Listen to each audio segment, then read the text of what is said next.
ফজরের নামাজের পরে পশ্চিম দিকে মুখ করে 3 দিন এই ছোট্ট আমলটি করলে কি হয় জানলে আপনি অবাক হয়ে যাবেন। আপনার রিজিকের দরজা আল্লাহ খুলে দিবেন, পেরেশানি আল্লাহ দূর করে দিবেন। আল্লাহর কোনো গোলাম যদি প্রতিদিন ফজর নামাজের পরে পশ্চিম দিকে মুখ করে 3 দিন এই আমলটি করে, এই আমলটি হলো আপনি প্রথমে বিসমিল্লাহির রহমানির রহিম সহকারে সূরাতুল ফাতিহা আপনি 10 বার পাঠ করবেন। প্রথম আমল হচ্ছে বিসমিল্লাহ সহকারে আপনি সূরাতুল ফাতিহা 10 বার আপনি পাঠ করবেন। এরপরে আল্লাহ আল্লাহ আল্লাহ অন্তর থেকে আল্লাহর এই নামটা আল্লাহ আল্লাহ এই নামটাকে আপনি 3 বার পাঠ করবেন। এরপরে আপনি সর্বশেষ ইয়া রাজ্জাকু ইয়া রাজ্জাকু ইয়া রাজ্জাকু আল্লাহর এই খাস নামটি, হে সম্মানের রিজিক দাতা, এই নামটাকে আপনি 100 বার পাঠ করবেন।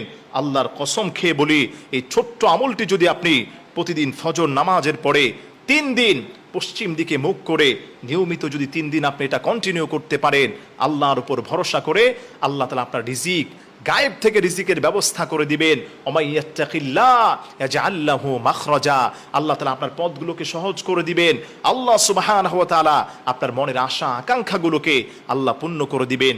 চাকরি নাই, আল্লাহর কাছে বলেন, আল্লাহ আপনার চাকরির ব্যবস্থা করে দিবেন। মেয়েটার বিয়ে দিতে পারছেন না, আল্লাহর কাছে আপনি বলেন, আল্লাহ মেয়ের বিয়ের ব্যবস্থা করে দিবেন। ব্যবসায় লোকসান হচ্ছে, আল্লাহর কাছে আপনি বলেন, আল্লাহ লাভবান করে দিবেন। যাই ঝামেলা আছেন, আল্লাহ আপনার ঝামেলা দূর করে দিবেন। সর্বোপরি মনের দোয়া, সকল দোয়া আল্লাহর কাছে কবুল হওয়ার মতো একটি চমৎকার আমল আপনি যদি করতে পারেন, আপনি ফলাফল দেখে নিজেই আপনি অবাক হয়ে যাবেন। আমি আবারও রিপিট করছি, আমার প্রিয় মা বোনেরা, আমার প্রিয় ভাইয়েরা যারা মাহফিলে এসেছেন, মা বোনদের কাছে বাসা বাড়িতে এই আমলের কথাটা আপনারা ছড়িয়ে দিবেন। যারা সোশ্যাল মিডিয়াতে আমাদের এই আলোচনাগুলো দেখবেন, আপনারাও এগুলো শেয়ার করে দিবেন। শেয়ার করার দ্বারা আপনার আমল নামায়ও আল্লাহ সুবহানাহু ওয়া তাআলা পর্যাপ্ত পরিমাণ সওয়াব দিয়ে আপনাকে ধন্য করে দিবেন।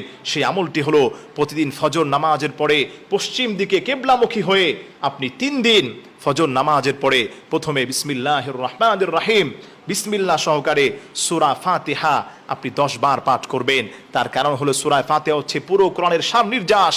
আল্লাহ তাআলা এই কোরআনটাকে সূরা ফাতিহার মধ্যে যা আল্লাহ দিয়েছেন, এই আয়াতগুলোর মধ্যে পুরো কোরআনের সারনির্যাস আল্লাহ তাআলা দিয়ে দিয়েছেন। বিসমিল্লাহ সহকারে 10 বার সূরাতুল ফাতিহা পড়বেন।